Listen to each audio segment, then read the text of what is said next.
E agora vamos direto a Londres para conversar com o nosso correspondente Sérgio Uti, que traz agora os destaques internacionais desta terça-feira. E vamos começar, Sérgio, falando sobre o surto de sarampo aí na Europa. De acordo com um relatório divulgado pela Organização Mundial da Saúde, já são mais de 41 mil casos da doença só no primeiro semestre deste ano, realmente um número muito impressionante.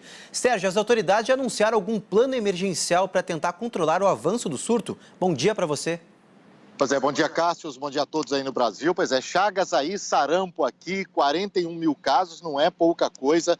As autoridades, além de fazerem um tratamento emergencial para as pessoas que têm os sintomas da doença, na verdade, estão insistindo aí com os pais para que não caiam nessa história de que a vacinação é ruim, porque a fonte desse problema é uma geração de pais aí que decidiu não vacinar os filhos, imaginando que estavam fazendo algo bom para seus filhos. Houve 37 mortes, 20 desses 41 mil casos, 23 mil são só na Ucrânia, um país que atravessa aí um período de guerra há vários anos, isso certamente contribuiu, e 7 países europeus registraram mais de 1.000 casos, entre eles França, Grécia e Itália. Aqui no Reino Unido, houve quase 1.000 casos registrados. E, enquanto isso, no Brasil, por exemplo, nesse período, enquanto a Europa registra 41 mil casos de sarampo, no Brasil, nessa mesma época, pouco mais de 1.000 casos.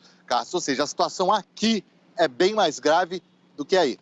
É verdade, muito grave, Sérgio. Inclusive, a gente estava vendo aqui uns números enquanto você falava que o número aí de casos de sarampo, olha só, na Europa, praticamente quase dobrou em relação ao ano anterior. Então, é um número que preocupa e muito as autoridades aí da Europa. E, Sérgio, agora sobre a crise penitenciária aí no Reino Unido. O governo britânico acabou de assumir uma das maiores prisões do país, que estava sendo controlada pelo setor privado, mas aí a situação acabou fugindo um pouco do controle. É isso mesmo?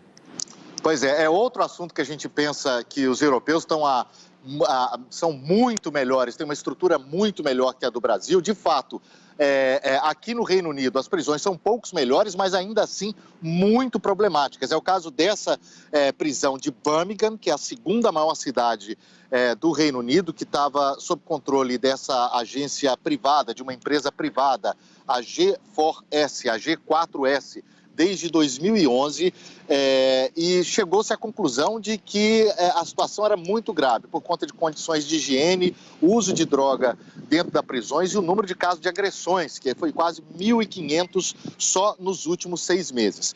Diante dessa situação, o governo britânico decidiu assumir a prisão, tirar dessa empresa privada que controlava esse presídio, tirar a prisão e tomou 2 decisões imediatas, Cássio. A primeira delas, diminuiu o número de presos, havia 1.200, vai passar para 900. E a segunda delas, aumentar o número de funcionários e também tirar da prisão e levar para um centro de tratamento todos os presos que têm problema comprovado de dependência química. Ou seja, é um problema grave aqui no Reino Unido e também em alguns outros países da Europa, ao contrário do que muita gente pensa. Realmente, um problema gravíssimo. E, Sérgio, agora uma notícia boa, na verdade, sobre o encontro das famílias separadas pela Guerra das Coreias. A gente pensou que esse momento nunca ia acontecer, mas essa semana dezenas de pessoas se juntaram pela primeira vez, em quase 70 anos. Até quando vai esse encontro, Sérgio?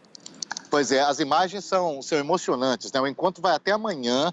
Nesse período, as famílias vão poder se encontrar 6 vezes. Ao todo, elas vão ter 11 horas para matar a saudade, para contar todas as histórias aí de 60, 70 anos, Isso porque há muitas imposições, principalmente por parte da Coreia do Norte, que não permite que esse contato aconteça, nem sequer por carta. Mães e filhos